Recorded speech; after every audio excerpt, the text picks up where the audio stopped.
De la vida eterna, el purgatorio. Cuando hablamos con un amigo protestante nos dice que esa palabra no existe en la Biblia, que es un invento de la Iglesia Católica. En realidad la palabra purgatorio no se encuentra en la Biblia, tampoco se encuentran otras palabras como Trinidad, encarnación, pero sí aparece la revelación acerca del misterio de la Santísima Trinidad, como también la encarnación del Hijo de Dios. Entonces lo mismo sucede con la palabra, con el purgatorio, y no es que la palabra purgatorio no se halla en la Biblia, pero sí la revelación acerca de que tendremos una purificación después de morir para los que hayan muerto piadosamente, todavía, pero que todavía necesitamos una purificación antes de pasar al reino de los cielos. La palabra purgatorio es un término teológico acuñado por la Iglesia Católica para referirse a esta revelación bíblica. ¿Y qué es el purgatorio? Ante todo, pensemos qué es para nosotros el purgatorio. El Catecismo de la Iglesia nos dice que el purgatorio es el estado de los que mueren en amistad con Dios, pero que, aunque están seguros ya de que serán salvados, necesitan una purificación para poder entrar en la eterna bienaventuranza. Esa explicación es muy acertada, pues cuando sabemos que el purgatorio se entiende como un estado en que las almas de los fieles están, y no es un lugar, no es un espacio, es donde los fieles que mueren en el amor de Dios todavía tienen que algunos resquicios, algunas mm, penas que pagar por los pecados cometidos. Allí se liberan de todas esas suciedades y escorias mediante una purificación. El purgatorio sería una concesión muy misericordiosa, porque el Señor, como dice, que quiere que todos nos salvemos. Además, Él quiere que todos lleguemos algún día a la gloria eterna. Entonces Él no quiere condenar a quien lo ama, pero que no lo puede recibir en su santísima presencia porque aún hay sombra de pecado en esa almita. Hay dos cosas muy importantes que podemos resaltar: que el purgatorio no es un lugar específico ni geográfico, sino que es un estado del alma, una situación para nosotros desconocida. Nosotros la aceptamos como una revelación de Dios en la Biblia. La cosa más importante es que el purgatorio no es una venganza de Dios ni una cárcel, sino es la misericordia y la bondad de Dios en cada alma que fallece, que a pesar de nuestras debilidades a la hora de la muerte, todavía no hay como esa oportunidad más para seguirnos purificando aquí en la tierra, entonces necesitamos ir al purgatorio. Hay un texto bíblico en el cual nos basamos de una manera especial para poder hablar de la existencia del purgatorio, y lo encontramos en el segundo libro de los Macabeos. Judas Macabeo, en una batalla, al inspeccionar los cadáveres de algunos soldados muertos, les encontró bajo la túnica unos amuletos tomados del enemigo. Lo primero que hicieron todos fue rogar a Dios que aquel pecado les fuera totalmente perdonado. Inmediatamente después, Judas pidió que se hiciera un sacrificio en el templo por los que habían caído en la batalla. Y nos dice la Biblia, obrando muy hermosa y noblemente, pensando en la resurrección, pues de no esperar que los soldados caídos resucitarían, habría sido inicuo, superfluo y necio rogar por los muertos. Mas si consideraba que una magnífica recompensa está reservada a los que están piadosamente, eh, es como un pensamiento más santo. Por eso eh, Judas Macabeo mandó hacer este sacrificio expiatorio a favor de las almas de esos muertos para que quedaran liberados del pecado.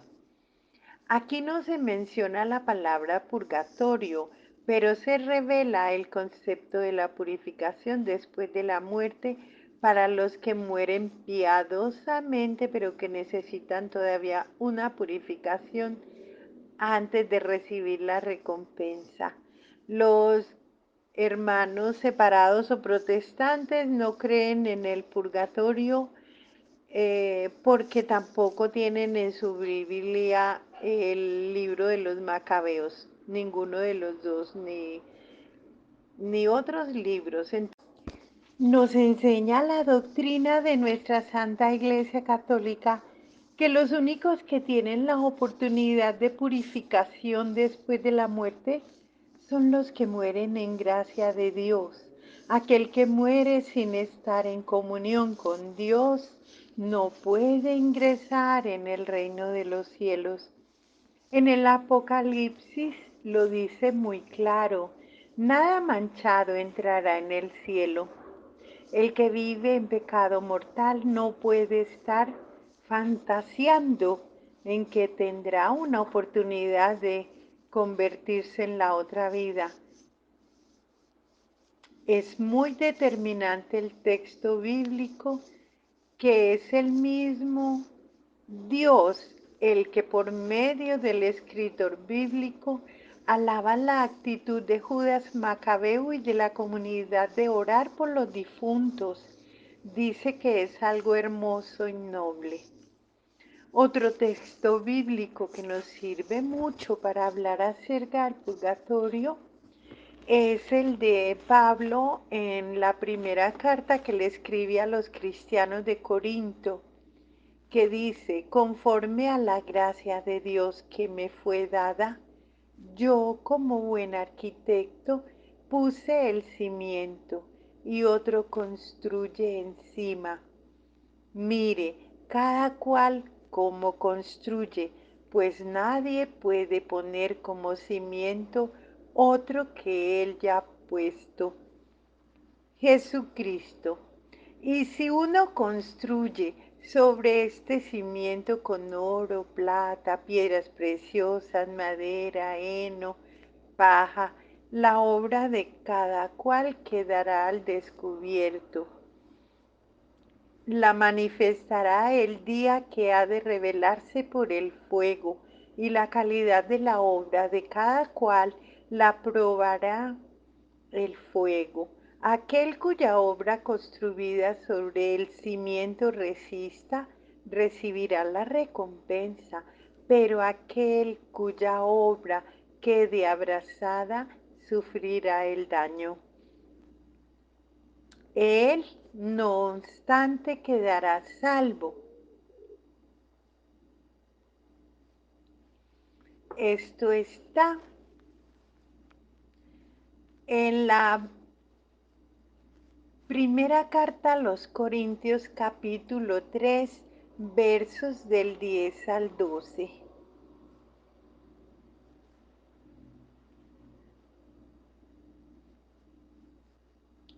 Pero como quien pasa a través del fuego, El evangelizador que por descuido no construye sobre bases sólidas, sino sobre heno, paja, madera, pues no podrá ser admitido en el reino de los cielos. San Pablo da a entender que necesita una previa purificación, pasar por el fuego. Esa es una imagen de purificación espiritual que se le concede a la persona antes de ser admitida en el reino de Dios. Lo mismo podríamos decir de la alusión que hace San Mateo del pecado contra el Espíritu Santo. El texto bíblico nos dice: no se le perdonará ni en este mundo ni en el otro, ni en esta vida ni en la otra. Mateo 12:32. Aquí se revela la posibilidad de una purificación después de la muerte. Habla de esta vida y también de la otra. A esta situación de maduración espiritual que la misericordia de Dios concede al que muere en su amistad, pero que necesita todavía una purificación, es lo que la Iglesia llama purgatorio. Por eso es muy importante conocer la tradición, conocer el magisterio de nuestra iglesia, porque nosotros somos muy dados a decir: no, pues que se murió, como era de buena persona, ah, no, ese ya está en el cielo. No, no, no, no, no. Nadie se va al cielo el mismo día de su muerte o a los no. Es solo Dios es el que sabe cuando estamos listos para llegar al reino de los cielos después de la purificación. Por eso para nosotros la tradición de los primeros cristianos y algunos de los discípulos de los apóstoles es muy importante, porque así podemos conocer con precisión e interpretar bien los pasajes bíblicos que se refieren al purgatorio. Con toda seguridad se ha comprobado que durante los primeros 5 siglos la Iglesia acostumbraba orar por los difuntos, sobre todo se pudo comprobar la costumbre de celebrar la Santa Misa sobre la tumba de los mártires, en las catacumbas de Roma, en esos lugares subterráneos donde los cristianos celebraban sus reuniones en tiempos de la persecución, escondidos. Allá se han encontrado muchas inscripciones que evidenciaban todas las oraciones que la iglesia primitiva hacía por los difuntos. Y San Juan Crisóstomo también nos dice: ayudémosles y recomendémosles. Si los hijos de Job fueron purificados por el sacrificio de su padre, ¿por qué habríamos de dudar que nuestros sufragios por los muertos les traen alguna consolación? Eso es verdad.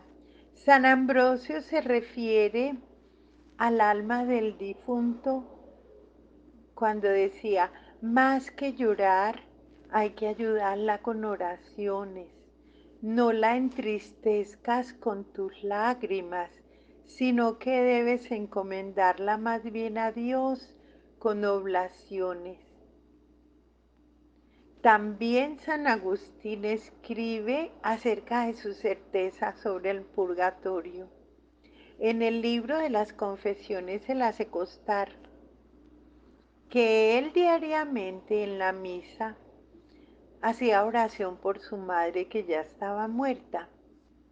En el Concilio de Trento de manera definitiva se expuso la doctrina sobre el purgatorio. Eso fue en el año 1563. Ese concilio prescribió a los obispos mantener y creer sana la doctrina sobre el purgatorio. Si durante tantos siglos la Iglesia Católica, con sus grandes teólogos bíblicos, como San Agustín, San Ambrosio, San Juan Crisóstomo, Santo Tomás de Aquino, siempre interpretaron la Biblia aceptando la existencia del purgatorio. Para nosotros es una base segura que tenemos que creer en la existencia del purgatorio. Ante todo, habría que comenzar por quitar el concepto de que el purgatorio es como una especie de sucursal del infierno. En una revelación bíblica, el purgatorio es una manifestación de la misericordia y la bondad de Dios, que Él a toda costa quiere que todos los hombres se salven. El que está en el purgatorio no piensa en Dios como en un tirano que no tiene esa purificación como si fuera un castigo, sino como que es un Padre tan bondadoso que a pesar de sus fragilidades, de sus flaquezas, de sus debilidades, de sus pecados, todavía le concede un tiempito más después de la muerte para que madure espiritualmente. Dios es Padre misericordioso, pero tampoco puede renunciar a ser el Dios justo que nos dice la Biblia. En la Biblia vemos cómo Dios perdona a Moisés, pero en su justicia no lo puede dejar entrar en la tierra prometida porque le falló gravemente. Moisés pidió perdón y rogó a Dios que lo dejara entrar en Canaán, pero el Señor no se lo permitió. Moisés con mucha humildad aceptó la determinación del Señor y no por eso Moisés dejó de ser santo ante los ojos de Dios y los ojos de nosotros. Lo cierto es que en todos nosotros hay como una mezcolanza de santidad, de debilidad, de pecado, que nos lleva a tomar actitudes negativas que necesitan ser purificadas. Lo mismo podemos decir de David, ese hombre que según el corazón de Dios, como nos afirma la misma Biblia, Dios le perdonó tanto pecado, sobre todo su adulterio, que lo convirtió en un asesino que mató a Urías para poderse quedar con Betsabé.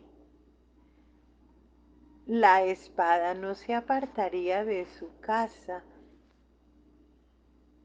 Eso dice en el segundo libro de Samuel 12:10. David aceptó con humildad el juicio del Señor. Dios perdona, pero su justicia no le permite dejar pasar por alto lo que tiene que ser purificado. Nuestro corazón es tan duro que no se abre del todo para recibir esa redención, ese regalo de Dios, esa misericordia que Él nos ofrece. Ese es el motivo precisamente del don del purgatorio. Dios Padre misericordioso todavía viene en nuestro auxilio para darnos la oportunidad de esa purificación necesaria para que podamos ser recibidos en la gloria eterna. Mucha razón tendría el profeta Isaías cuando decía que tenía la necesidad que le limpiaran los labios por estar en la presencia de Dios. Un ángel del Señor purificó al profeta y cómo le puso un carbón encendido en sus labios. El purgatorio es ese carbón encendido por medio del cual la misericordia de Dios nos purifica para que podamos ser aceptados en su presencia. Alguien escribe que el purgatorio no se trata de un castigo, porque el alma que es purificada, habiendo sido salvada y encontrándose también en estado de gracia, ya ha obtenido el perdón divino, el perdón completo que excluye todo castigo. Esta alma está en relación de amistad con Dios El hecho de que pueda recibir una ayuda tan eficaz por medio de las oraciones que nosotros ofrecemos y la ofrenda diaria en todas las misas que se celebran en el mundo, en el santo sacrificio de la Eucaristía, se confirma aún más la benevolencia divina que la ha acompañado y se pone de manifiesto la responsabilidad de nosotros los fieles hacia la condición de esas almas. Por motivos diversos alguna vez, nos comenta el padre escritor del libro, dice que alguna vez he asistido a algún culto protestante cuando alguien muere. Dice, me ha impresionado que se habla de la conversión, del regreso del Señor, se hace alusión a algunas virtudes del difunto, pero no se ora por el difunto. Alguien en cierta oportunidad en uno de esos cultos dijo, ya todo lo que tenía que hacer se hizo, ya no se puede hacer nada más. Y yo pensaba para mis adentros, dice el padre, ahora es cuando más se debe hacer por el difunto. Yo no quisiera que me celebraran un culto de esa manera. El día de mi muerte, lo que más pido al Señor es que haya muerto en la gracia de Dios, que muchas personas que con fe y con amor estén orando por mí, que intercedan ante el Señor para que tenga misericordia de mí y yo pueda ser aceptado en la gloria eterna. Esa es la tradición bíblica que nos enseñó Judas Macabeo y su comunidad. Eso fue lo que Dios mismo alabó en su revelación como algo hermoso y noble. Eso es lo que continuamos haciendo nosotros los católicos, una oración de intercesión por los difuntos en el momento de la muerte, cuando más necesitan de nuestra oración de intercesión para que se abra su alma más y más al amor de Dios y puedan ingresar en la gloria eterna. Cuando estaba muriendo Santa Mónica, la madre de San Agustín le dijo a su hijo, hijo, recuérdame siempre en tu Santa Misa.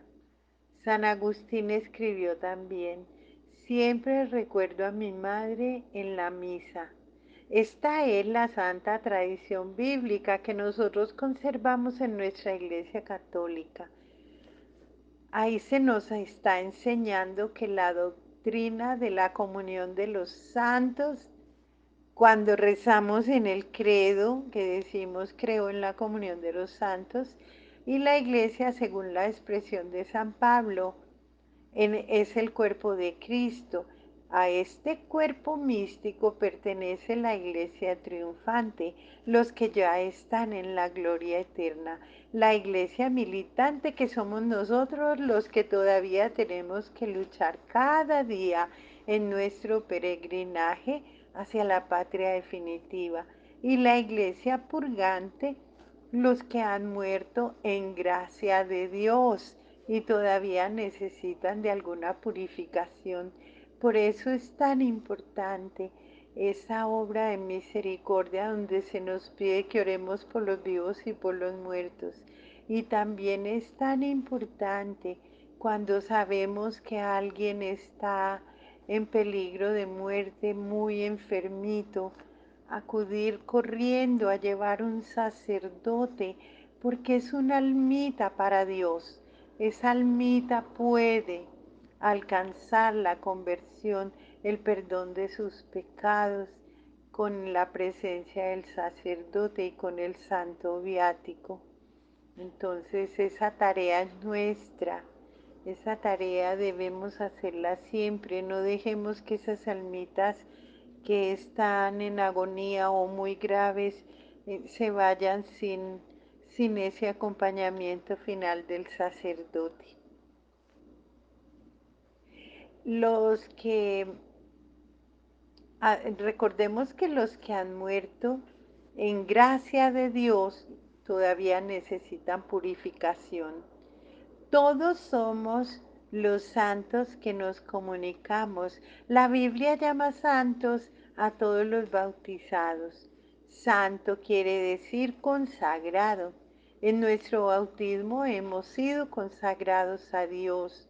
Los que llegaron a la patria definitiva ya gozan de la presencia de Dios por su bautismo, por la vida que llevaron, ya hoy son santos y de ninguna manera han perdido su relación con nosotros. Tantos que están ya en la patria celestial, de pronto conocidos nuestros, nuestra familia, ellos ya son santos, pues no son santos de estar en los altares, pero ya ellos son santos como los santos que están en el cielo. De ninguna manera se pierde la relación de nosotros con Dios, porque no tendría sentido que no tuvieran el amor que es la esencia del bienaventurado. No nos podemos imaginar que una madre que está junto al Señor se le olvide o se desentienda de su familia. Todo lo contrario, ahora ella reza con más fuerza, con más pureza, con más poder. Se une al único mediador, a Jesús, para que pueda ella interceder por su familia. Esta no es una palabra eh, de suposición. En el libro del Apocalipsis se presenta a los bienaventurados del cielo que en incensarios de oro ponen las oraciones de los santos de la tierra. Aquí aparece bellamente lo que hacen los bienaventurados del cielo, la iglesia triunfante, que se unen a Jesús para presentar su oración de intercesión por la iglesia militante, la que todavía está en estado de lucha, como nosotros vimos en un capítulo anterior cómo las almitas tienen presente cuando están en el purgatorio quién les ha ayudado, y ellas son las que más nos van a ayudar cuando estén ya en la gloria del Señor. Hay un texto bíblico que dice: cuando hubo tomado el libro, los 4 seres vivientes y los 24 ancianos se postraron delante del Cordero. Todos tenían incienso, que son las oraciones de los santos. Es muy interesante. En este texto se hace un comentario que hace un protestante que dice: lo significativo es que se piense aquí en la existencia de intermediarios de la oración, la idea de que las oraciones de los fieles puedan ser traídas hasta la presencia de Dios por los que podríamos llamar portadores celestiales. Y más adelante dice: es un pensamiento consolador. Nosotros no estamos solos, por así decirlo, en nuestra súplica ante Dios. Las huestes celestiales y la incontable número de testigos colaboran con nosotros en nuestro ruego. La Iglesia Católica eso es lo que nos enseña acerca de la intercesión de los bienaventurados del cielo en favor de los fieles de la tierra. La comunión de los santos se completa con la Iglesia purgante, la Iglesia en estado de purificación. Nosotros los militantes, Iglesia militante, intercedemos por ellos para que cuanto antes se abran al amor de Dios y sean purificados y llevados a la gloria eterna. La comunión de los santos es una de las verdades básicas de nuestra religión que confesamos en el credo de nuestra Iglesia Católica, algo muy consolador. Nunca estamos desprotegidos, ni en la vida, ni en la muerte. No, y de la oración de nuestra Santa Madre Iglesia, que nos purifica, que purifica todas las almitas en el purgatorio. Hay alguien que dice, como con algo de humor, el purgatorio,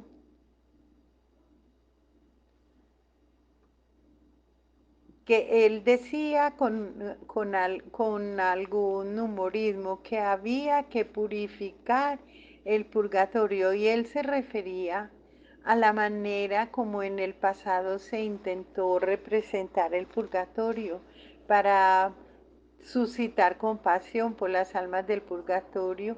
El pueblo ideó cuadros terroríficos en que se representaban las almas del purgatorio retorciéndose entre las llamas de fuego como si lo hacen en el infierno. Estos cuadros, gracias a Dios, ya son historia. Hicieron mucho daño porque daban una idea de que el purgatorio sí era una sucursal del infierno o un campo de concentración terrible como una cárcel en la que Dios tenía a los que todavía le debían algo. Pero gracias a la profundización teológica basada en la Biblia y en la tradición, hoy creemos en el purgatorio como esa manifestación de la misericordia de Dios. Los que están en el purgatorio solo pueden estar alabando a Dios nuestro Padre, por esa bondad, por esa misericordia, por esa sabiduría y providencia. A veces el pueblo se refiere a las pobres almas del purgatorio, pero ellas de pobres no tienen nada. Los pobres somos nosotros que todavía estamos aquí luchando para no caer en tentaciones. Las almas del purgatorio son dichosas porque ya tienen la aceptación de Dios para estar en el cielo por el resto de los siglos. Lo que pasa es que tienen que estar seguras de estar purificadas, pero ellas ya están con el Señor. Por eso, no, por eso ellas se dedican a alabarlo y a bendecirlo. El purgatorio no es un castigo, tampoco es una cárcel, es un don misericordioso e inapreciable de Dios. Continuamos.